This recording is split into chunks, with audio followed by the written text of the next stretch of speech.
Jean Mariotti, un écrivain calédonien dans le siècle, deuxième et dernière partie. On dirait que beaucoup de gens hésitent à être, tout simplement. Or, tout est là. Bonjour, né en 1901 à Farino, Jean Mariotti, nous l'avons vu dans la première partie, a passé son enfance en Calédonie au sein de la propriété familiale. Éveillé très tôt à la double culture européenne et kanak du territoire, Jean, après des études à Nouméa, est parti pour la métropole, visiter cet ailleurs rêvé dont il s'était nourri dans ses livres d'école. Le voyage en cargo dure plusieurs semaines. Il débarque alors en métropole et choisit Paris comme ville d'élection, propice au voyage intérieur, dit-il, celui de l'esprit. Là commencent les années difficiles pour le jeune Calédonien en métropole. Il est certain qu'il a eu une vie matériellement difficile. Bernard Gasser, président du comité du centenaire. Mais également une vie de fierté dans laquelle il ne dédaignait pas d'aider les autres dans la mesure du possible. Je pense que son existence a été très difficile à Paris. Florence Launay, docteur en littérature. Parce qu'il a pratiqué tous les métiers en fait, mais ça faisait partie de sa philosophie aussi, parce que sa philosophie était d'affronter la vie à main nue et sans diplôme. Il fait tout en fait. C'est un homme sans préjugés, pour qui la vie ne consiste pas simplement à obtenir, ne consiste pas du tout à obtenir la meilleure place, mais à être, tout simplement. Donc en fait, aucune difficulté ne lui fait peur, à Paris comme ailleurs. Un extrait lu d'une correspondance datée du 8 septembre 1924 relate l'état d'esprit de Jean à ce moment. Ah, je l'ai battu, le pavé de Paris. J'en ai fait des demandes, des démarches. Enfin, je fis le courtier dans une maison d'assurance. Ça rapportait peu, mais prolonger la vie de mon maigre, oh bien maigre avoir. Je restreignais mes dépenses, mais il faut manger quand même. Au lieu de 3 repas par jour, je n'en fis plus que 2. Le déjeuner, le matin, celui de midi, et le soir, je soupais d'un croissant ou d'un petit pain. J'ai travaillé chez Samson. Jean Mariotti. Comme ajusteur outilleur, j'ai fabriqué des moteurs d'avion, j'ai travaillé dans des bureaux. Alors les bureaux, là, ça n'allait pas du tout, parce que être enfermé, ça ne me plaisait pas. Et puis, j'étais secrétaire d'abord et fondé de pouvoir d'un marchand de caoutchouc. C'est là que j'ai écrit mon second bouquin, mon premier et mon second bouquin, en codant et en décodant des télégrammes. J'étais un employé très consciencieux. Mon patron n'a jamais eu de reproche à me faire. Et puis, j'écrivais. Un jour, c'est un emploi aux messageries Hachette qu'il obtient. Là, il remarque Ludmila Kardzinska, secrétaire de direction, originaire de Géorgie en Russie. Le père de Ludmila était mort à la Révolution d'octobre. Sa mère était issue d'une famille de musiciens. Une folle jeune fille rousse aux yeux de jade, écrit-il. Et une idylle vient de naître.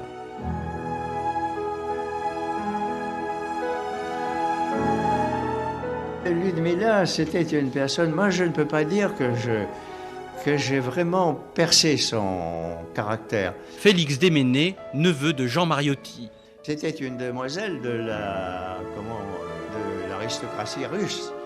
Et elle avait certaines manières de se comporter. Je ne dis pas du tout qu'elle faisait la grande dame, mais elle n'était pas extrêmement familière. Il l'épouse le 1er octobre 1926 et ensemble, ils vivront presque un demi-siècle. Elle restera en retrait, dans l'ombre de son mari, l'aidant tout au long de son œuvre. Elle est restée volontairement effacée. Bernard Gasser. Du moins de manière officielle. Dans l'intimité, il est parfaitement possible qu'elle ait eu de l'influence sur lui. En tout cas, elle l'a énormément aidé en travaillant, elle, en gagnant le peu d'argent qu'il pouvait avoir, ce qui le laissait libre, lui, de travailler à ses écrits, quand il le pouvait.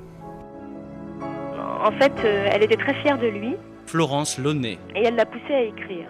Mais est-ce qu'elle lui a, au niveau des idées, est-ce qu'elle a orienté son travail? Je ne le sais pas, mais en fait, je ne le pense pas. Heureux en amour, le couple l'est moins matériellement. Jean décide alors d'explorer une nouvelle voie artistique. Ses désirs de peinture laissent place à son plaisir d'écriture. Je me croyais peintre. Je me disais que je me croyais peintre parce que je n'osais pas m'avouer que je voulais écrire. J'étais cela. Jean Mariotti abandonne alors la sublime illusion de la peinture et s'emploie désormais à mettre en marche son œuvre littéraire, écrit-il. J'avais réussi à publier 2 nouvelles et quelques articles dans les journaux comme Liberté. Par la suite, je pus collaborer à la Revue de Paris et au Mercure de France. Le souvenir de la traversée sur le Calonne vers la France l'inspire pour écrire son premier roman « Tout est peut-être inutile » qu'il dédie à sa mère. Le manuscrit en poche, Jean Mariotti fait le siège des maisons d'édition parisiennes. Je relevais des adresses sur le bottin et puis j'allais porter mes manuscrits partout et on me les refusait partout. Jusqu'à ce qu'un jour, chez Flammarion, on accepte le premier, à ma grande surprise, puisque j'étais tellement habitué à recevoir un refus. Puis voilà comment ça a commencé. Dans ce livre, Jean Mariotti exprime cette dualité vécue dès l'enfance. Jacques, le héros, comme l'auteur, exprime une nostalgie, une souffrance et le déchirement de l'adieu au pays natal. Il porte la même blessure, la même dualité et les mêmes interrogations que Jean Mariotti. Florence Launay. Suis-je un barbare ou un civilisé? Mais en fait, Jacques n'a pas le caractère de bâton de Mariotti. Puis, cette errance et cette quête romanesque amènent le héros à une réflexion sur l'art et la vie, une problématique que Jean partageait aussi. Déjà, dans ce livre, l'auteur expose les thèmes qu'il ne cessera de développer dans son œuvre. Pour moi, c'est une œuvre assez pessimiste, comme d'ailleurs beaucoup de grandes œuvres. L'œuvre de Sartre ou autres sont des œuvres pessimistes. Donc les grandes œuvres peuvent être pessimistes, elles ont le droit d'être pessimistes. Paul Griselli, docteur en littérature française. Le thème pessimiste de Mariotti, c'est de dire qu'une civilisation se contredit fondamentalement dès qu'elle va en dehors du pays qui l'a vu naître, en somme. Si vous voulez, il n'y a de civilisation européenne qu'en Europe. Dès lors qu'elle va ailleurs, eh bien, il y a les contradictions, que ce soit en Amérique, que ce soit en Nouvelle-Calédonie et ailleurs, vous avez des contradictions inévitables. Et donc la civilisation engendre sa mort ou son suicide. C'est le thème pessimiste. En revanche, il y a quand même une connotation optimiste. C'est-à-dire que la connotation optimiste, il dit ceci, c'est que l'art peut sauver tout cela. Au fond, pour lui, il n'y avait de salut que par l'art. Et la civilisation se perd dès lors qu'il n'y a pas l'art pour la soutenir. Et Jean Mariotti accepte désormais l'écriture comme expression à sa propre quête. Je n'ai ni présomption, ni vanité, mais peut-être un certain orgueil, et avant toute chose, une sorte de tranquillité. Mais alors je voudrais m'expliquer là-dessus, une tranquillité qui ne vient pas de la suffisance. Une tranquillité qui vient de ce fait que je ne craignais pas de me montrer tel que je suis. L'époque lui est d'ailleurs propice. La littérature d'Afrique et d'Océanie connaît un engouement auprès du public. Après les immémoriaux de Ségalen en 1907, René Maran obtient le Goncourt avec Batouala en 1921. En 1928, c'est la publication des Légendes Kanak de Georges Bodoux. Ainsi, l'histoire de Mishkana, le sorcier de Takata Daimos, trouve son public en juillet 1930. C'est son deuxième roman, brutal et réaliste. Jean y dépeint un contexte tribal où les références kanak sont confrontées aux références coloniales. Il pénètre les tabous. Sa connaissance du monde mélanésien est forte. Pour le kanak, ce qui compte, ce n'est pas l'apparence formelle, ce n'est pas qu'un être ait 2 bras et 2 jambes, c'est l'essence, bénéfique ou maléfique. On n'est pas jugé être celui-ci ou celui-là, parce qu'on a tel visage, des cheveux ou des yeux comme ceci ou comme cela. Non, c'est l'essence, l'esprit, la nature interne qui vous fait reconnaître un homme. En d'autres termes, le support, ce support étant le corps humain, ne jouant de rôle que quand il est habité lui-même par le flux totémique, par l'esprit. De plus, c'est la première fois qu'un roman kanak est écrit par un homme blanc de Calédonie. Je pense que c'est l'un des premiers, comme... Liliane Taourou, responsable de la médiathèque à l'ADCK. Moi, je le comparerais, mais bon, il n'est pas très connu non plus, mais à René Maran en Afrique, qui, de la même façon, avait vécu en France. Il n'était pas du pays dont il parlait dans ses romans, mais il mettait les Africains au centre de ses romans, avec aussi un certain exotisme. Donc moi, je le comparais un petit peu à ça. Quelques années plus tard, donc en Calédonie, Mariotti, qui présente les Kanaks non pas comme une masse informe de colonisés, ou de personnes à coloniser, à civiliser, à éduquer, mais comme des individus avec une personnalité, une psychologie, un savoir. Enfin bon, je pense qu'il fait figure de précurseur. Ainsi, Jean Mariotti ne cesse-t-il de mener avec Ludmilla, sa femme, sa vie d'écrivain tout en voyageant, en Touraine notamment, où la poudre de lumière grenue l'interpelle. En 1931, Flammarion publie Remords, un livre hommage au broussard de Calédonie qu'il dédie à son père, mort en 1927. Puis il achève Nostalgie, son premier recueil d'une poésie esthétique. Elle a de grandes beautés. Dominique Jouve, professeur à l'université Poésie du XXe siècle. Je trouve, moi j'aime beaucoup par exemple le poème sur Venise, Fiançailles de Doge, qui a une idée qui est très belle. J'aime aussi ce Chemin du silence. Donc il y a une limpidité, il y a une recherche de la transparence, il y a une beauté peut-être un peu froide, mais avec une sorte de scintillement. C'est pas pour rien que l'image du cristal est très présente dans son œuvre. Oui, c'est une œuvre où la beauté est cristalline. Pendant ce temps, même à 22 000 km, la famille reste en contact avec le fils exilé et Faustine, la sœur aimée, presque jumelle, envoie régulièrement lettres et mandats. En France, le couple Mariotti connaît quelques apaisements vers 1933. Jean obtient un poste dans un centre de colonie de vacances sur l'île d'Oléron. Cette colonie de vacances, Félix Déméné, neveu de Jean Mariotti, était une colonie organisée par le mouvement coopératif, dont le patron était un philanthrope qui avait fait une fortune dans sa coopérative. Et la colonie de vacances fournissait donc, était une belle colonie avec des beaux bâtiments en neuf, beaucoup d'espace à Oléron, et pas loin de la mer. On avait une baignade réservée, enfin c'était très bien organisé. Il était le directeur, c'était lui qui organisait toute et faisait tourner toute la mécanique. Alors là, c'était plus facile pour écrire parce que je partais du mois de juin jusqu'à fin septembre dans l'île d'Oléron. Et puis, j'avais l'hiver pour moi, pour écrire. Et c'est vers 1939 qu'une maison d'édition américaine, Domino Press, à New York, accepte le manuscrit d'un conte inspiré du monde kanak, La tourterelle et le corbeau.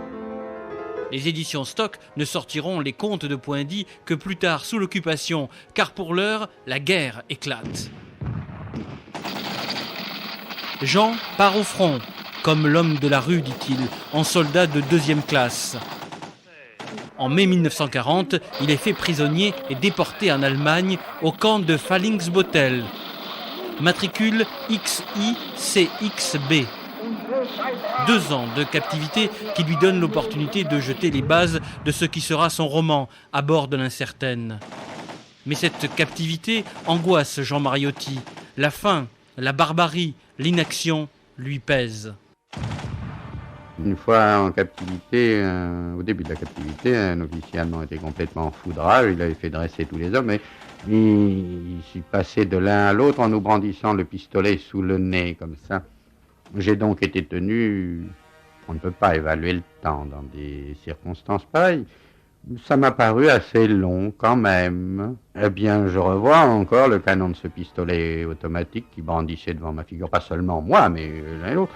Donc, vous pouvez presser la détente aussi bien pour moi que pour un autre. J'étais peut-être un peu un animal de combat, parce que quand il faisait ça, il y avait 2 soldats à côté de lui, avec la mitraillette braquée. Je me disais, il ne s'y attend pas, j'ai le temps de prendre son pistolet, de le retourner et de le tuer. Peut-être de tuer un des 2 hommes, l'autre m'achèvera. Mais il ne faut le faire ni trop tôt ni trop tard, parce que on pouvait tirer et tuer des camarades si c'était fait trop tôt. C'était la seule pensée qui m'a traversé. Cet enfermement et cette mort omniprésente occasionnent pour Jean Mariotti une réflexion sur cette finitude de l'être à laquelle nous sommes tous destinés. La mort, pour moi, ça n'est pas un problème, c'est une évidence. On n'a jamais vu, jamais un être qui ne soit pas mort. Et l'étonnement des hommes devant la mort a toujours été une chose qui me stupéfie. Je suis comme les autres.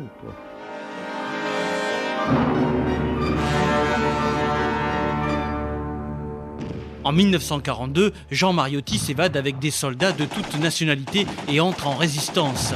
Il rejoint la formation Belleville, s'inscrit à Libération Nord et prend part à l'insurrection de Paris. Paris écrasé, Paris brisé, Paris martyrisé, mais Paris libéré. L'âme de Jean est aussi guerrière que celle de Poindy ou de son frère Pierre, vice-amiral. Entre-temps est paru aux éditions Stock À bord de l'incertaine, un roman largement autobiographique où, comme singularité, il décrit un exotisme qui n'est pas la Calédonie, mais la métropole. Il y a de l'exotisme comme on l'entend habituellement. Liliane Taorou. C'est-à-dire dans ses contes, etc. La présentation des Kanaks notamment, et des contes basés sur ce qu'il aurait entendu et ce qu'il a vécu en tout cas.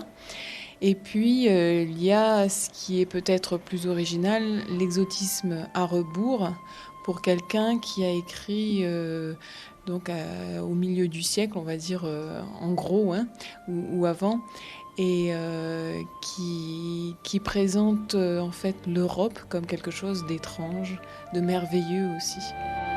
La guerre finie, Jean Mariotti est chargé par le mouvement national des prisonniers de guerre d'accueillir le général de Gaulle à Paris. Et les nouveaux contes de Poindy sortent alors traduits en allemand et slovaque. Leur succès est dû à l'originalité de l'auteur. Il va au-delà d'une simple transcription de légendes recueillies dès l'enfance. Les contes tels qu'on les voit écrits, Liliane Taorou. Ne ressemblent pas à des contes transcrits de façon plus directe. Le plus connu, je pense, La Tourterelle et le Corbeau.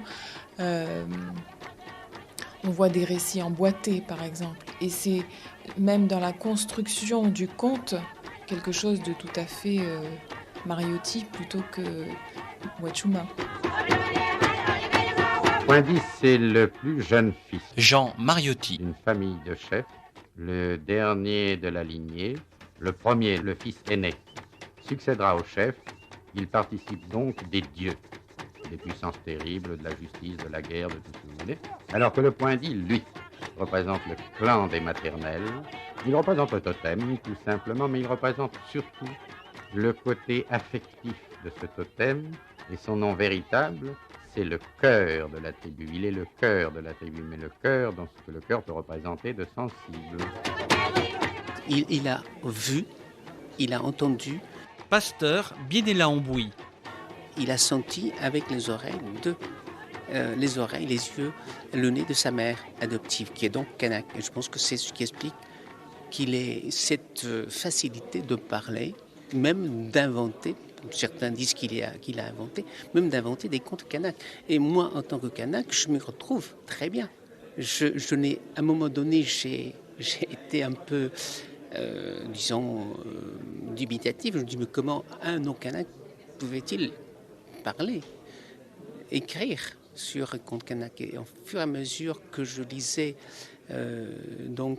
son livre,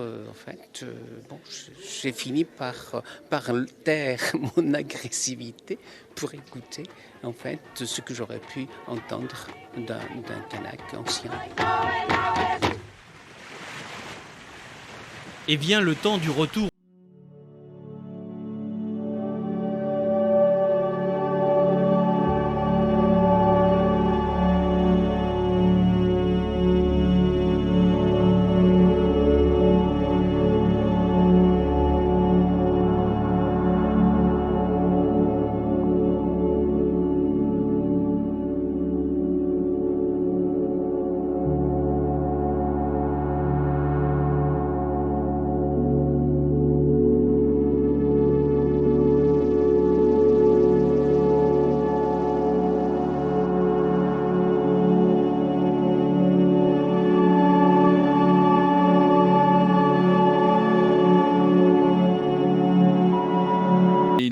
Il est allé habiter à Saraméen dans une maison que lui avait prêté son ami Bonnard. Et Jean habitait là. Et de Saraméen, il rayonnait sur la foi, sur Saraméen et sur Farino, bien entendu, parce qu'il avait ses racines à Farino. Pourtant, la Calédonie, avec ses grands changements, vont un peu décevoir Jean Mariotti. J'étais assez peu favorablement impressionné par l'empreinte américaine. Félix Déméné. Ça ne lui plaisait pas du tout. Et Jean Mariotti trouvait que les Calédoniens, à ce point de vue-là, avaient baissé par rapport à ce qu'il se rappelait. Il avait le souvenir des vieux stockmen qui, à l'époque, étaient des gens qui avaient un costume. Ils avaient une façon de se vêtir, en général des bottes ou des leggings, des chapeaux et Jean Mariotti n'aimait pas du tout les casquettes américaines que beaucoup portaient après la guerre. Tout ça manquait de style.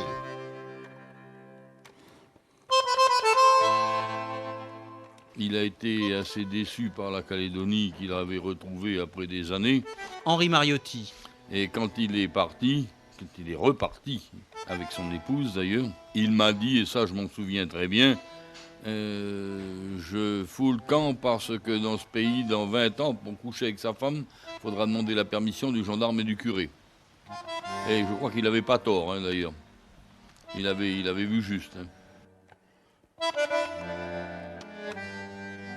Pendant ce séjour en Calédonie, les éditions Stock publient Le Dernier Voyage du Tétis, un recueil de 7 nouvelles. Et alors que le couple termine son voyage, en 1950, Jean Mariotti est chargé par le Conseil général de Calédonie de rédiger le livre du centenaire. Le livre du centenaire donne cette énergie nouvelle. Nicolas Kurtovitch, écrivain et poète. Ce que je veux dire, c'est qu'on a le sentiment que tout est possible en lisant ce livre, parce que justement, il parle d'hommes qui ont cru que tout était possible et qui ont agi, et d'autres hommes qui essaient de vivre également avec le nouveau monde qui leur tombé dessus, quoi. Le voyage calédonien s'achève en juin 1950 et Jean Mariotti repart à Paris avec des notes d'ethnologie. 2 ans plus tard, il publie le livre qui clôt le cycle de Poindy, La conquête du séjour paisible. Elle nous plonge dans une cosmogonie kanak et un univers païen d'avant Cook. Ce qui m'avait surpris dans la conquête du séjour paisible, Paul Griseldi. c'était un monde purement autochtone, si vous voulez, purement mélanésien, sans blanc. Il n'y a pas de blanc dans la conquête du séjour paisible. Il y a très peu de femmes d'ailleurs, mais il n'y a pas de blanc du tout. Aucun blanc n'intervient dans cet univers. Et univers authentique d'ailleurs, je pense, c'est contesté, mais enfin moi je pense que c'était vraiment authentique. Autrement dit qu'il avait eu un avantage énorme, c'est qu'il y avait un garçon intelligent qui a écouté des confidences intéressantes de quelqu'un qui savait, et non pas de quelqu'un qui ne savait pas. Il avait dans ses rapports avec les gens de Brousse. Henri Mariotti. Il avait une grande chaleur et une grande compréhension des problèmes et de la façon de vivre des gens de l'intérieur, aussi bien européens que mélanésiens de l'époque, parce que les Kanaks de l'époque l'avaient reconnu pour beaucoup. Beaucoup avaient été jeunes avec lui et l'avaient reconnu. Certains avaient travaillé avec lui et donc l'avaient reconnu et ils avaient pour lui une grande amitié. C'est ce qui fait qu'il s'exprimait avec lui très librement. C'est ce qui lui a permis, je crois, d'écrire certaines choses concernant le monde mélanésien.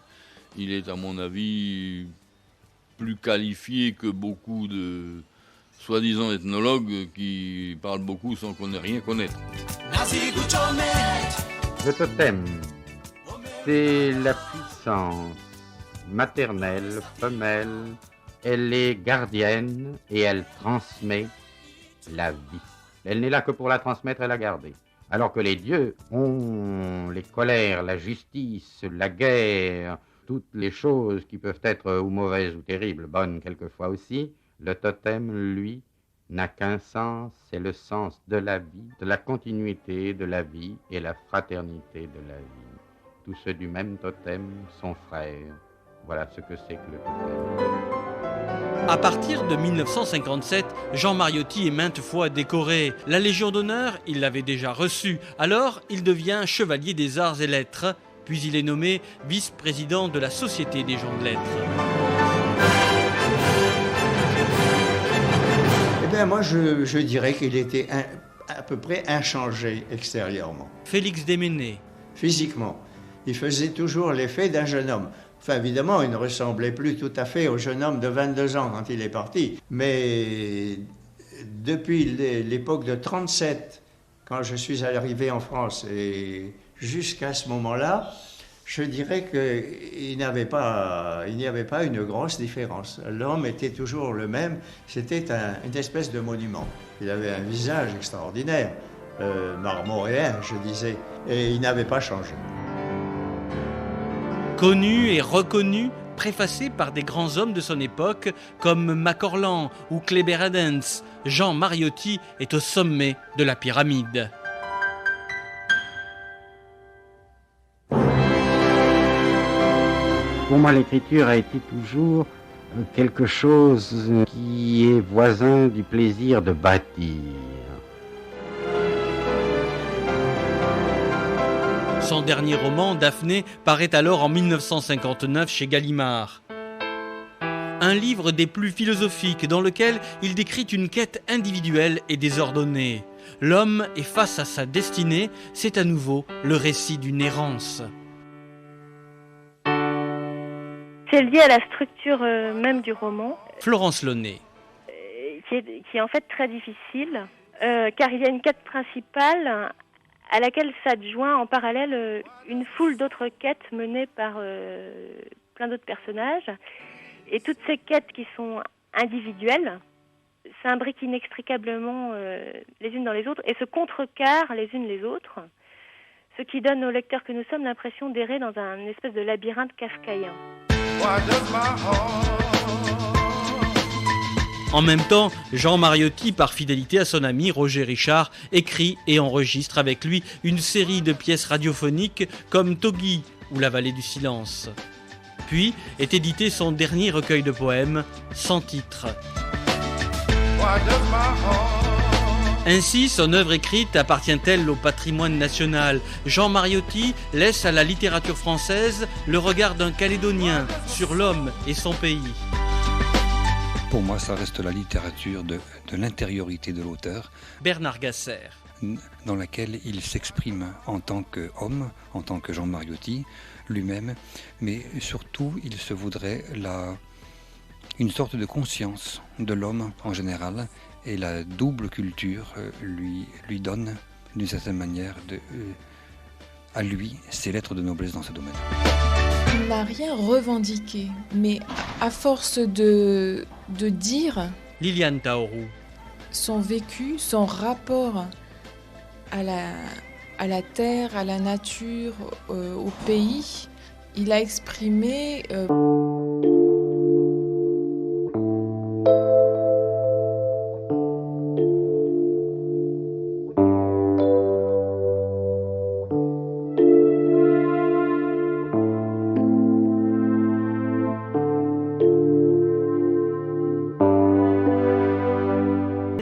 là, dans l'âme du Mélanésien, dans celle du colon ou dans celle du bagnard. Et elle nous les éclaire de l'intérieur avec infiniment de réalisme, de respect aussi, de tendresse même. En fait, ça fait une œuvre calédonienne infiniment fine et vivante. Et l'écrivain calédonien Jean Mariotti connaît-il la renommée de son vivant ? Mais sa femme, Ludmila, tombe gravement malade. Des membres de sa famille se souviennent d'une dernière fois avec le couple à Paris. En arrivant à Paris, j'ai pris un taxi, je ne savais pas du tout ce que c'était que Paris. Henri Mariotti. Je me suis fait conduire à Ménilmontant et là j'ai trouvé la maison et j'ai passé une soirée extraordinaire avec Jean. J'ai dîné avec lui et son épouse, sa femme était déjà très malade et paralysée, elle ne se levait plus. Je lui avais apporté des fleurs, ce qu'on en fait toujours quand on va voir une dame, qu'elle soit tante ou étrangère. Et elle m'a dit, je m'en rappelle, elle m'a dit, encore quelques semaines et tu aurais pu les déposer sur mon cercueil. Effectivement, elle est morte moins d'1 an après. Hein. Elle était... Et là, j'ai passé une soirée, j'ai dû quitter Jean vers minuit. Il m'a raccompagné sur la place pour que je prenne un taxi. Nous nous sommes dit au revoir. Et il m'avait remis ce soir-là, il m'a fait cadeau de son dernier recueil de poèmes intitulé Sans titre, qu'il m'a dédicacé. Et je crois que je suis un des derniers membres de la famille directe à l'avoir vu vivant, hein, parce qu'il est mort même pas 18 mois après. La dernière fois que je l'ai vu, Félix Déméné. Nous avons passé une après-midi où il m'avait invité à aller visiter les Champs-Élysées, faire remonter les Champs-Élysées avec sa femme. On était allé prendre un café dans c'était un drugstore ou quelque chose comme ça. Mais c'était plein à craquer, il n'y avait pas moyen d'arriver à se faire servir. Bon, on est parti et on a marché donc le long des Champs-Élysées, on est remonté jusqu'à l'Étoile et puis redescendu. Et c'est à ce moment-là que moi je devais avoir un rendez-vous, je ne sais pas exactement maintenant, c'était 5 heures du soir par là. Et donc nous nous sommes dit au revoir comme ça. Et ça a été, je ne l'ai pas revu par la suite. Ludmila meurt dans de grandes souffrances en 1974. Jean est accablé et il met fin à ses jours le 21 juin 1975. Il était âgé de 74 ans. Les cendres de Jean et Ludmila reposent au cimetière du Père-Lachaise à Paris. L'œuvre de Jean Mariotti reste, elle, éternelle, immense, diverse et inspiratrice pour les écrivains des générations actuelles et à venir. Souvent, en fait, on va rejeter, d'une certaine... pas rejeter, mais... Liliane Taorou. Ni renier, mais en tout cas ne pas avouer l'inspiration que Mariotti a pu être. Et je pense que forcément, quelque part, il y a une présence de Mariotti, comme il y aura une présence de Lénart, par exemple, même si on ne la revendique pas. Et parfois même si on n'en est pas conscient. Mais bon, ça fait partie de soi quand on est calédonien. Depuis ces 5 dernières années, cette écriture... Nicolas Kurtovic. Sur la préface du livre du centenaire, l'influence, elle n'est pas littéraire, elle est humaine. Il y a une certaine présence de Mariotti qui est quelque part dans mon esprit, et cette présence est bénéfique. En ce sens-là, il n'y a pas influence, il y a présence bénéfique. Et rien que pour cela, l'œuvre de Mariotti est utile. Il faudrait remettre en valeur la conquête du séjour paisible. Florence Launay. En faire quelque chose de nationalement reconnu, en fait.